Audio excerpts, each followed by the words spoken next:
Yaya Saïdou, président de l'association de AIH sur Tailleur Brodeur. Donc au niveau, j'ai fait la couture et j'ai fait la broderie. Il y a encore une centre de formation qui forme les enfants. Nous formons les enfants au niveau de la couture, couture dame, couture homme. On fait aussi le tissage.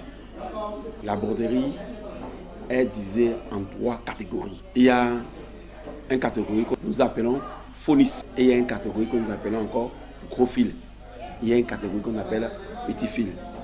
Et ces broderies-là sont des broderies différentes que beaucoup de gens ne comprennent pas. Le gros fil maintenant, c'est un fil, c'est un peu gros. Si vous voyez, si on fait ça, c'est pas gros.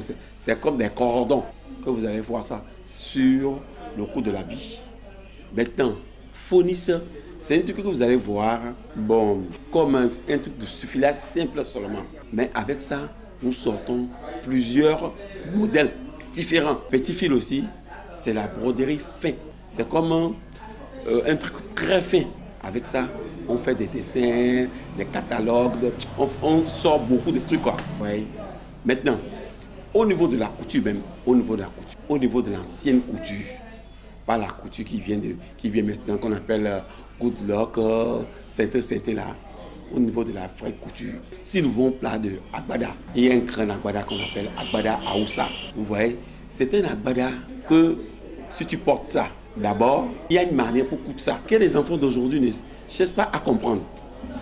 Et ça commence à se disparaître petit à petit. Et il ne faut pas que ça disparaisse. On appelle encore un truc kembe. C'est un pantalon, un gros pantalon que le papa portait avant. Et ça ne va pas jusqu'en bas. Vous voyez, ces trucs-là, les enfants d'aujourd'hui ne connaissent plus. On appelle encore un truc taureau. C'est un habit. C'est un peu gros comme ça. On fait la broderie dessus. Vous voyez ça dans les films, surtout dans les films Yoruba. Mais aujourd'hui, ça s'en va. Parce que ça commence à se disparaître. Et le Djangou a pris et fait sur ces trucs-là. Et c'est ça, le vrai truc traditionnel. Bon, par exemple, chez les imams, avant, c'est les imams, si on veut introniser un imam, ou bien les rois, il y a des gros boubous qui comportent là. Ce sont des gros boubous. On appelle ça alkima. Nous appelons ça alkima. Donc c'est ça que les gros imams tombent. C'est un truc qui a des gros broderies. Les enfants d'aujourd'hui n'en savent pas comment ça se fait. Donc c'est un truc que nous devons faire tout possible.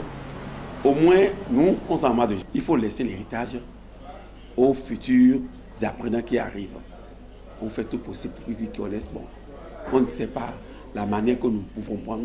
Si, avec votre intervention maintenant, les gens peuvent comprendre qu'avec ça, on peut aller. Puisque par le bien de votre canal, avec l'interview que vous êtes en train de faire maintenant, là, ça va nous aider. Hein? Et les gens vont comprendre que vraiment, il faut valoriser d'autres trucs locaux et mettre beaucoup des apprenants au niveau de ces filières différentes-là. Ça serait un truc qui va faire bénéficier tout le monde. Puisque ça commence à se disparaître. Et si ça disparaît, c'est pas bon. C'est pas du tout bon. On parle de Django, on parle de Django. Il y avait déjà Django avant. Il y avait ça avant. Mais ils ont changé un peu de système. Puisque nos papas portaient ces trucs de Django là.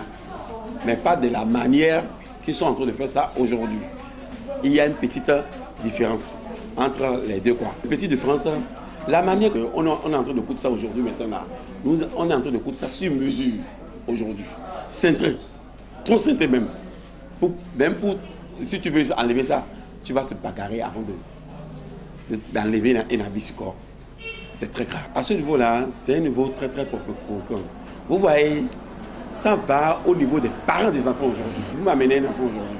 Directement, le parent dit, nous allons signer un contrat. L'enfant va faire combien de jours? Mais l'enfant va faire combien de jours? Il y a des enfants qui sont super intelligents. Il y a parmi les enfants, il y a des enfants taris. Nous pouvons dire 4 ans maintenant. L'enfant va faire 4 ans de formation, il va prendre son diplôme. Mais en 4 ans maintenant, là, ce que l'enfant doit connaître, l'enfant ne peut pas exercer le métier. Donc il y a des parents, s'ils amènent leurs enfants vous avez bien parlé de 4 ans. S'il voit en 2 ans que l'enfant est bien, c'est le papa même qui va venir vers toi. Il dit, ah, je vois que mon enfant c'est bien court des tenues maintenant là. Il faut qu'on le remette. Moi, je refuse chez moi. Et il y a surtout au niveau des filles. J'ai beau parler, puisque c'est eux le danger là. Si elles commencent comme ça là, les grossesses, et s'ils attaquent les grossesses comme ça là, c'est fini. Le métier, c'est abandonné. Au retour maintenant, il y a des enfants qui ne reviennent pas parce que le premier geste, rare, pas même 1 an, tu vois encore le deuxième geste, et la fille abandonne le métier. Hein? Donc ça ne nous avantage pas. Ça n'avantage pas, surtout au niveau de la couture. Ça n'avantage pas. Il y a plein de cas, surtout les membres des associations, à chaque fois on plaint ces cas-là. Les filles d'aujourd'hui là, on ne sait pas comment on peut encore les parler. Par exemple, chez moi maintenant, chaque lundi, il y a une réunion entre moi et eux. Je les dis chaque fois, regarde, je suis homme comme je suis homme. Nous les hommes, on va vous draguer, vous laisser. Mais ton métier, tu apprends ton métier, toi aussi tu serais chef dans ton entreprise. Et puis c'est toi, tu vas diriger l'entreprise. Mais il y a beaucoup de gens qui ne comprennent pas ça. Les enfants comprennent ça autrement. Malgré tous les conseils qu'on dit, tu entends encore c'est une grossesse. Il y a un cas qui s'est passé chez moi. L'enfant, elle a annoncé la grossesse. Ses parents sont arrivés le dimanche. On a essayé de parler avec eux.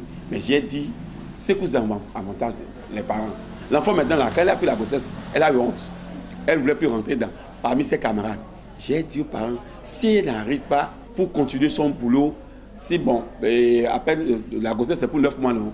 Si elle rentre dans le 7e mois, elle va aller au congé de maternité. Après, si elle accouche, elle va encore revenir pour terminer ce qui reste. Mais vous savez que l'enfant est arrivé le jeudi. L'enfant disait que tous les apprenants en train de se moquer d'elle, qu'elle ne veut plus venir. C'est après l'accouchement qu'elle va venir. J'ai dit bien au papa demande, c'est à toi de faire le toit. Ou soit tu es papa, ou soit tu n'es pas papa. Puisque l'enfant finit sa carrière comme ça. Et c'est désolant. Bon, aujourd'hui, il y a, disons à Port-Nouveau maintenant, nous sommes au niveau de l'association en couture, on est au nombre de 5 heures. Donc là où vous êtes aujourd'hui maintenant, c'est l'association AIH.